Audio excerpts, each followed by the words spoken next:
Salve pessoal, meu nome é Diego Luz Moura, você está chegando pela primeira vez aqui no canal, seja muito bem-vindo. Nesse canal eu discuto sobre educação física escolar, pesquisa científica, e esse vídeo ele faz parte da playlist de pesquisa. Então se você tem interesse por assuntos relacionados à pesquisa científica, à redação científica, metodologia da pesquisa, vai passar aqui em cima do card uma playlist, você confere os outros vídeos lá, que nesse ano, agora de 2020, eu vou estar mais intenso postando sobre essa temática, tá bom? Aproveita e deixa aqui também nos comentários sobre quais temas você gostaria desse universo relacionado à pesquisa científica. Bom, no vídeo de hoje, a minha intenção é discutir com vocês um conceito elementar para a gente que vai mexer com pesquisa científica, que é a ideia de análise sobre aquilo que é conhecimento e como que esse conhecimento está manifestado naquilo que a gente fala, naquilo que a gente lê e naquilo que a gente produz argumentativamente, muitas vezes quem está escrevendo um TCC, uma dissertação, uma tese. Então, eu gostaria de apresentar aqui o que a literatura coloca como os principais tipos de conhecimento. E que seriam quatro. Eu vou apresentar são os quatro principais tipos de conhecimento. O primeiro, que eu queria falar com vocês, é sobre o conhecimento religioso. A primeira característica que eu destacaria no conhecimento religioso é que ele é fundado sobre a ideia de que os fenômenos podem ser explicados pela fé ou pela experiência transcendental mística. E repare que aqui eu não estou falando especificamente de uma religião ou de outra, mas na verdade de que os fenômenos eles são dados a partir de uma relação com a transcendência. Então, a ideia, e logo, a partir dessa característica, a gente já pode citar uma segunda. Se esses fenômenos eles podem ser explicados através dessa relação com a transcendência, na figura de Deus ou de qualquer outra divindade ou próprio do universo, esse conhecimento ele é baseado na fé. Ele é baseado numa crença. Logo, ele não pode ser refutado pela pesquisa, pela ciência.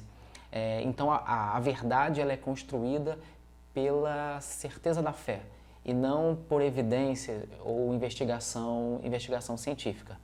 E o segundo tipo de conhecimento que eu queria conversar é o conhecimento filosófico. O conhecimento filosófico ele tem uma característica interessante que ele não necessariamente ele é constituído numa busca de encontrar respostas, mas pelo próprio ato de buscar reflexão sobre alguns temas. E que temas são esses? São temas que estão relacionados com questões subjetivas e existenciais da trajetória do ser humano, né? Como, por exemplo, o sentido da vida, da morte, enfim, essas questões que pairam sobre esses elementos que são questões que não necessariamente seriam possíveis ser respondidas por verificação científica, que são questões, como eu falei, mais subjetivas. Então, a busca do conhecimento filosófico vai estar mais em construir e trabalhar com hipóteses e a própria busca dessa reflexão.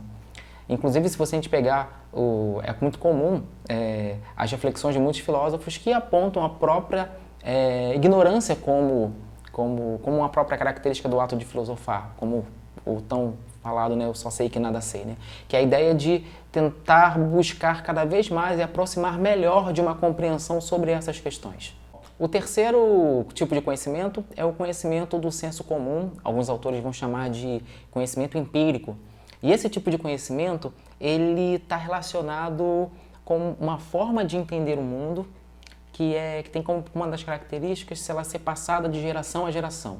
Então é aquele tipo de conhecimento que a gente não tem necessariamente uma verificação científica, ele tem até algum nível de eficácia, mas a principal característica é que a gente vai reproduzindo. Nós escutamos da geração passada, assimilamos, vamos passando para a geração futura. E esse tipo de conhecimento ele é adquirido pela observação no mundo, né?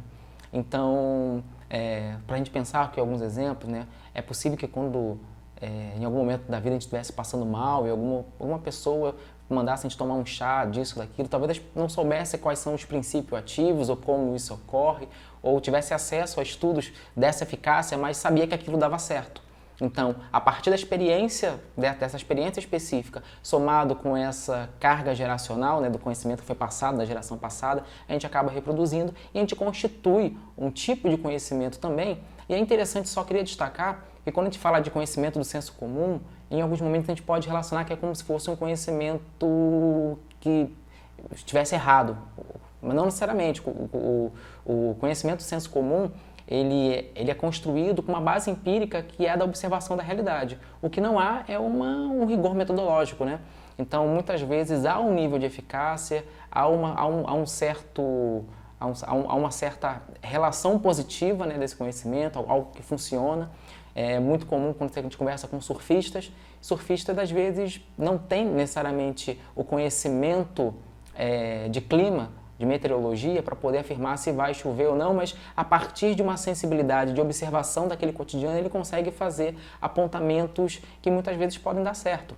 Então, é essa experiência com o mundo que molda esse conhecimento do senso comum, que é um outro tipo de conhecimento. E o último conhecimento que eu queria trazer aqui é o conhecimento científico, que é o tipo de conhecimento pelo qual o campo acadêmico busca fazer os seus olhares. É claro que isso não é uma negação das outras formas de aprender e produzir conhecimentos, mas o conhecimento científico é aquele pelo qual o campo acadêmico vai olhar e vai trabalhar a partir dele.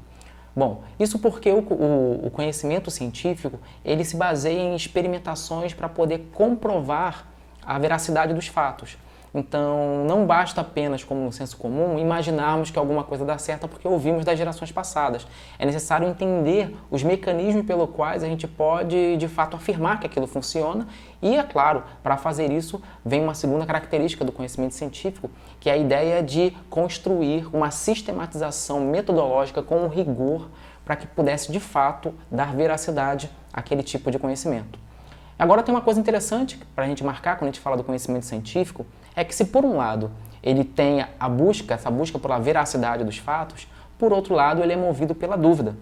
Então não se pode também tomar o conhecimento científico como uma verdade absoluta, porque ele vai sempre sendo produzido e aperfeiçoado para poder checar mais as veracidades dos fatos. Porque, claro, a vida é muito mais complexa, os fenômenos são complexos, muitas variáveis elas são intervenientes, algumas coisas podem estar mudando, então a busca por sempre ter mais rigor para extrair os dados, para poder afirmar com mais contundência se algo pode ser plausível, é uma busca do conhecimento científico.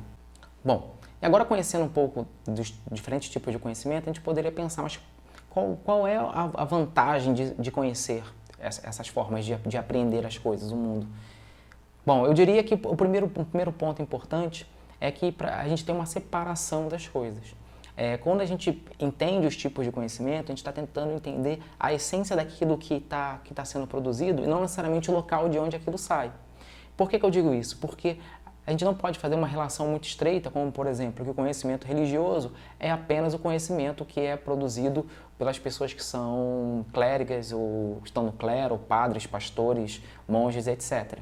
Não é o local, o ponto de fala dos indivíduos que vai determinar o tipo de conhecimento que ele expressa, mas sim a maneira como que ele lidar nessa fonte. Então, por exemplo, é claro, pode ter um pastor que possa trabalhar com dados que possam ser dignos de um rigor metodológico, de uma veracidade para afirmar alguma coisa.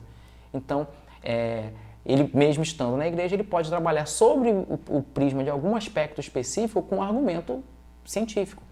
E o contrário também. A gente pode observar muitas vezes que pessoas que vão se utilizar do discurso acadêmico ou da posição privilegiada de acadêmica para produzir um conhecimento muitas vezes religioso, radical, que não tem nenhum tipo de confiabilidade metodológica. Então não é de onde sai esse discurso, mas na verdade de como ele é construído.